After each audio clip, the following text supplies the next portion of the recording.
Looking at all of you, I remember when I was in your place more than 40 years ago. It's nice that you made it through the years of hard work, sleepless nights, and countless sacrifices. Not just you, but also your families and your loved ones who stood by you every step of the way. Tourism right now contributes close to 8% to our GDP. And that is something that we want to increase. When the national government, the local government, and the private sector work together, hand in hand, not opposite sides, but hand in hand, this is what we can achieve.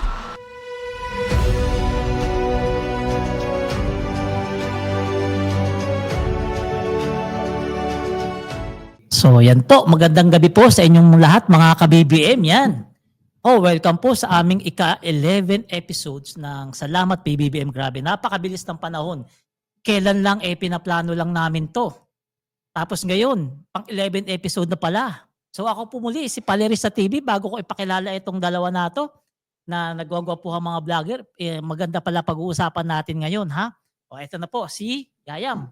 Magandang gabi mga kayaya, mga ka-BBM. No? Maganda po ang ating topic ngayon dahil ngayon i-assess natin kung ano-ano yung magagandang sinabi ng ating Pangulo nung nakaraang SONA 2025. Paki-share lang po ang aming podcast para mas marami namang mga kababayan natin na makapanood sa amin. Ayan, magandang araw po sa inyo. Ako po si Ka-Coffee. Malinaw po ba yung audio natin? Comment yes lang kayo dyan. Kung loud and clear yung ating audio. At kung hindi naman, sige, comment no lang po kayo dyan para ma-adjust natin. Nagkaroon din po ng post-SONA patapos po ang State of the Nation Address ng Presidente. So magbibigay tayo ng mga detalye patungkol po sa mga nasabi doon sa post-SONA at the same time yung SONA mismo ng ating Presidente. So yun na nga mga ka-BBM, grabe. Pag-usapan nga natin saglit itong katatapos na SONA ng ating Presidente. Ako, partner, yung naramdaman ko noon, nakita ko si PBBM, naglalakad mag-isa. Grabe, kinilabutan ako kasi kitang-kita mo si President na talagang ready na siya na mag-report sa taong bayan at yung mga sinabi niya lahat, talagang malaman. Bagong style yun eh. Kasi kung inyong matatandaan sa previous SONAs, lagi siyang may mga kasama na naglalakad. Usually sa holding area yan, naglalakad siya papunta doon sa plenary hall. Oh. May kasama siya. Oh. Pero yung SONA nung Lunes, first time na nangyari yun na wala siyang kasama. At yung mensahe na gustong iparating yan, tama yung sinasabi mo partner, no, na ready na ako, handa akong i-report sa inyo ano yung nangyari sa bansa at ano yung plano natin sa mga susunod na buwan. Oo. Ako, tuwa ako sa SONA na yan. Unang-una, first time ko talaga maka-attend ng isang SONA. No? Naibitahan tayo ng ating mga kaibigan, no? mula sa Malacanang. So, nakakatuwa at nakakamangha at the same time. No? Dahil yung mga nakikita mo na sa TV, ng mga tao, nakita mo personal. No? Pwede mo lapitan, pwede ka magpa-picture, kung mahilig ka magpa-picture, tulad ng ginawa ko.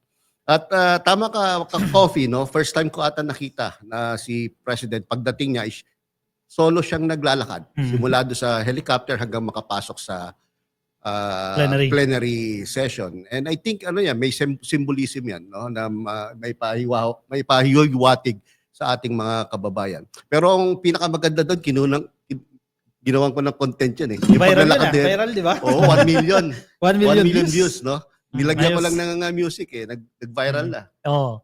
So yun, yung nangyaring SONA ni Pangulong Bongbong Marcos, talagang marami sa ating mga kababayan ang aprobado yung mga sinabi ni PBBM.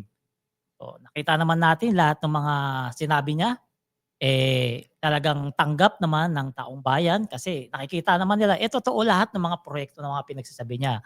At ito nga ang pag-uusapan natin ngayon. Etong mga nabigkas niya highlights nung araw nung SONA niya. So, unahin na natin itong sa flood control, itong audit ng flood control.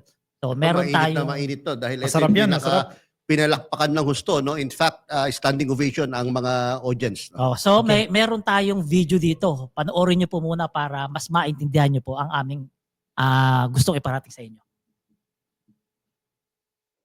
Kakaraket sa mga proyekto, mga kickback, mga initiative, errata, SOP for the boys.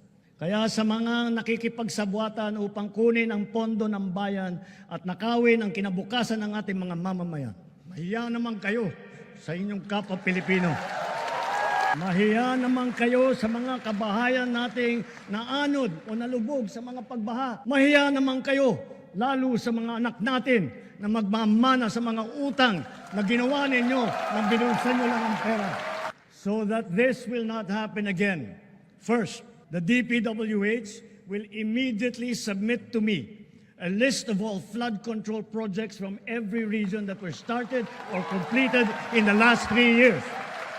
Second, the Regional Project Monitoring Committee shall examine that list of projects and give a report on those that have been failures, those that were not finished, and those that are alleged to be ghost projects. And third, we will publish this list. Kaya ang publiko na saksi sa mga proyektong ito ay malayang suriin ang listahan at magbahagi ng kanilang nalalaman para makatulong sa ating investigasyon. At the same time, there will be an audit and performance review regarding these projects to check, to make sure, and to know how your money was spent. Ayan, mga ka-BBM. Kita nyo na yung galit na tono ng ating presidente. Sa totoo lang, ngayon ko lang nakakita si PBBM, ganun ng tono. Pero alam nyo ba, yung DPWH pala, inutusan na ni PBBM na isumite yung mga listahan nung lahat ng proyekto ng flood control mula 2022 hanggang 2024. Dahil alam nyo ba ha, mula 2018 hanggang 2024, almost 400 billion na pala ang nagagastos dyan para sa flood control project na yan. Pero kahit ganun kalaki, binabaha pa rin tayo. At ang matindi pa dyan, sabi ni PBBM, ipapublish niya online ang audit report ng patungkol sa flood control, lahat ng mga nasa likod niyan, at kung sino yung mga may proyekto dyan. At ang matinding sinabi niya dyan, wala siyang sasantuhin. Okay, just a comment, no? Ang sinasabi kasi ng presidente, yung mga nakumpleto, sinimulan ng mga flood control projects ng nakalipas na 3 taon. Ibig sabihin, yung nakalipas na 3 taon na yan, 2022, may mga natapos na. So sinimulan yan, panahon pa lang ni Digong. Natapos noong 2022. So hindi po absuelto dito yung administrasyon ni Digong dahil alam naman natin na bilyones po yung pondo na inilaan sa flood control projects. Kaya nakakatawa itong mga dilis, lahat ang sisi nila kay PBBM, nasaan daw yung flood control projects na yan. Hindi nila iniisip na mismong yung tatay nila ay isa rin sa may kapakanan, nag-designate ng billions of pesos para sa flood control projects na dahilan din kung bakit tayo binabaha. Paalala ko lang 2018 to 2024, 400 billion ang nagastos. Saan napunta yun? Mga ka-BBM, kung matatandaan nyo, last Wednesday's podcast, no? July 23, binanggit natin yan. Sinabi natin, ako pa mismo nagsabi na dapat imbestigahan talaga ang flood control projects. No? Itong nakaraang SONA naman, binanggit ni BBM for the past 3 years. Sana i-extend na simula nung 2016 para hanggang 2024. No? Para talagang mahagip lahat ng project simula noon. No? Para malaman natin kung sino dapat ang dapat panagutin. No? Whether mga tauhan ni Digong or tauhan ni BBM. No? Kasi talagang masyado naman talagang talamak ang problema tungkol dyan sa flood control projects na yan. And mabanggit ko lang, meron ako kaninang nabasa na nagsasuggest na gawin ng PPP ang flood control din. Pwede, which no? is maganda ring mangyari. Public-private partnership yung style. Para no? hindi na Nakukurakutan. nabubulsa Oo. na ang pera tungkol dyan. Gaya nga sabi natin, nung nakaraan 6 years ni Digong, 1 trillion mahigit ang napunta dyan. No? Tapos i-add pa natin from 2022 hanggang 2024. So magkano na talaga ang ano dyan? Baka 1.5, 1.6 trillion na ang ginastos ng gobyerno dyan na Yun nga nakakalungkot dyan. Sa laki ng pera na gastos na dyan, konting ulan lang, binabaha pa rin talaga tayo. Ang sinasabi din ng DPWH, napakinggan ko yung isang interview, no? Karamihan doon sa mga projects na yan, in-implement ng previous administrations without having feasibility studies. Diba? Halimbawa, ikaw, malakas ka kay congressman o malakas ka sa isang politiko, sige magtayo tayo dyan ng flood control projects kasi alam mo naman may kickback. Pero kung nagsagawa ka ng feasibility study, bago mo simulan yung projects na yan, alam mo yung strategic points kung saan mo dapat ilalagay yung flood control projects. Kung hindi dumaan sa ganyan pag-aaral, sige, construct lang, kaya ganyan yung the nangyayari. BBM, sad to say, no? Pero I think this is a reality na yung investment ata ng politiko dito kin binabawi. Mm. Yung mga ganitong klaseng proyekto. Kaya, Palagay ko lang, no? Kaya hindi masyadong na-audit na maayos ata yan. Dahil, may sabuatan. Oh. correct. Kasi Pero- special audit oh. yan eh. Pero sa totoo lang, minsan mababad trip ka rin talaga eh. May kita mo, ang laki-laki pala ng pondo dyan, pero ang gagawin lang, papalawakan lang yung kanal. Di ba? Pero ang laki-laki pala ng pondo dyan. Pero hindi naman lahat ganun ha. Kasi may nakita rin akong flood control na talagang effective Ginagawa. din talaga. Gaya yung nasa harapan, nasa mismong Chineroses. Yun, laging binabaha yun. Abisado ko yun kasi araw-araw ako dumadaan dyan. Pero ngayon, grabe, wala nang baha. Talagang as in, malaking kanal yung hinukay sa ilalim. Napakalaki para talagang wala nang baha. Pero tama ka rin naman doon. In fairness din naman. Merong mga lugar na dating binabaha na hindi na binabaha ngayon. Marikina, Oo, mag-effective tulad din. ng kwento mo ka-coffee. Tapos meron naman na dating hindi binabaha naman ngayon. So, siguro hindi natin talaga maintindihan kung saan talaga Pero rin talaga dating binabaha, nalubog na ngayon na natakpan na sa mapa. Ang maganda dito tuluyan na nalubog. ang maganda dito sa special audit na yan, ma-identify natin ano yung mga palpak na projects, ano yung allegedly mga ghost projects, at isa sa publiko yan. Malalaman ng publiko yan. Malalaman kung magkano yung inalat na pondo dyan, kailan yung date of completion yan, ilang taon nang delayed yan. Diba? Kung sino yung mananagot, dapat managot. Grabe, doon sa pondo na nabanggit mo kanina, trillion, 51 billion doon, napunta doon sa isa. Sigurado. 51 million. Yun ang dapat na 51 billion doon, napunta doon yun sa ang isa. dapat isama talaga din sa audit. Kasi ang period covered niyan is from 2020 to 2022. Di ba? Na siya ang pinakamalaking pondo 2018. na natanggap ng isang congressman. Mukhang sa history parang ganun eh. Kasi yung mga ibang congressman, 500 million. 500 million Yeah. is malaking-malaki na. Oo. Pero ito hindi 14 billion. Kaya Ang nagtatampo. average for 3 years kaya naging 51 Kaya billion. nagtatampo yung ibang mga mambabatas kasi porket ba hindi kami malapit sa kusina, 500 million lang ibibigay sa amin. Samantalang ikaw malapit sa kusina, 51 billion. Tapos siya pa may gana magreklamo. Tapos siya pa yung binabaha. Hindi lang talaga malapit sa kusina yun, takip ng kaldero yun. Pero tingnan mo, sa 51 billion na yun, nakakaawa yung lugar nila. Di ba? Sa 51 billion na yun, kapag konting ulan lang rin, makikita mo yung sitwasyon nila ron. Nakakaawa rin kasi syempre mahirap bahain. Mahirap bahain kasi masisira dyan yung makakagamitan mo, mga kabuhayan mo, kung ano-ano pa, mga alagang hayop mo, pwede yung malunod. Nakakalungkot lang doon. 51 billion. Kaya maganda Saan talaga napunta yun? maganda yung sinabi ni Flam First Lady. Oh. Nabasa niyo ba yung sinabi niya? Sabi niya, public service is a privilege pala. Public service is a privilege, not a business. Hindi yan. Alam ng iba, pre. Kasi iba ginawa Totoo negosyo naman. Ginawa ng negosyo, di ba? Hindi ginawang negosyo. Public service is a business, kaya ini-involve nila yung Doon pamilya mo nila. makikita the fact na sinabi ni BBM sa SONA mismo, sinabi rin ni Plum after the SONA. Ibig sabihin, talagang yung dalawa ay napupuno na rin. Kasi sila mismo nag-inspeksyon. Nakita mismo ni PBBM. Punong-puno na yung dalawa. Hindi sasabihin ni PBBM na mahiya naman kayo, mamanahin ng anak natin yung utang. Hindi niya sasabihin yun kung hindi siya napupuno. Punong-puno na. At saka sabi naman niya, hindi niya ito mapapalagpas at walang sisinuhin, walang sasantuhin kahit At malaking tao. Hindi lang yun, panelista. Kung siya ay kumikita o meron siyang binubulsa dyan sa mga flood control projects na inaakusan ng mga kalaban niya, no? Hindi siya magsasalta ng Correct. ganun. Hindi niya papaimbestigahan yan. Oo. di ba? Kasi madali siyang balikan eh. Oo, correct. ngayon, Diba? pag pinaimbestigahan yan, namano dyan si 51 billion. Maraming Sana, kongresista Oo. involved. Kasi isipin mo, 51 billion na ubos nang walang ano, parang di naramdaman nung taga-lugar niya. Correct. Di ba? So, ayan. So, mga ka-BBM, mamaya kami magbabasa ng comment ha. May nabasa ako kanina rito eh. Yayam, kamukha mo si Congressman Chua. May nakakatawa lang. Ikwento ko. kami. Nandun kami sa Congress, di ba? Nag-aabang kami ng sasakyan kasi pauwi na kami. Nilapitan si Sir Yayam, nilapitan ng security. Boss, sabi sa kanya, boss. Ay, hindi pala. Akala nila si Kong Chua. So, ito mga... so, basa tayo saglit At ng least may comment. nag-comment naman. Di naman sir, mas gwapo Mas ka naman gwapo ka. doon. Basa tayo. Elena Yarde. Walang awa, walang puso, mga kurap, politics, nakakagalit. Correct. Sabi naman ni Rampa Desa, Attorney Enzo Recto, ano pong meron kay Attorney Enzo? Solid Marcos forever pa rin, sabi ni Maria Estrella Plateki. Shoutout po sa inyo. Nasaan po kayo ngayon? Sige, i-comment nyo po yung lokasyon ninyo para ma-shoutout natin. Saan po kayo nanonood? Anong bansa po yan? Anong lugar dito sa Pilipinas? So, eto. Pangalawang itong comment na to. Good evening po. Watching from Ilocos Sur. Oy, Ilocos Sur. Gandang hapon po sa inyong lahat dyan. Yam. Si Chris Miao, watching from Taiwan. Happy viewing po sa inyo. Si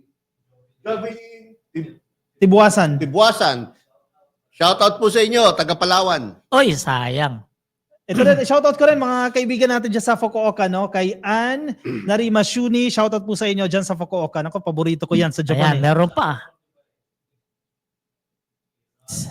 Rust Daniel Mabs. Yan. Shout out from Dubai. Oh, yan. Dubai. Yan. Ako, puro talaga May Canada pa ako iba't nakikita, ibang may Hong Kong. iba't ibang panig ng mundo ang ating mga viewers talaga palagi at mga solid yan. Marami akong nakikita, mga regular viewers na natin, yung mga pangalan nila, mga familiar na sa akin. Pero, pag-usapan na Pwede natin. ko mag-shoutout. Special shoutout. Sige, shoutout ka. Kay Chief PNP, Oy. General Nick Astig Torres. Ayan. New Congratulations People's pala. Oo. Congratulations sa bagong kampiyon natin na si General Nick Torres Siya na si sa matagumpay mong pag-knock-out.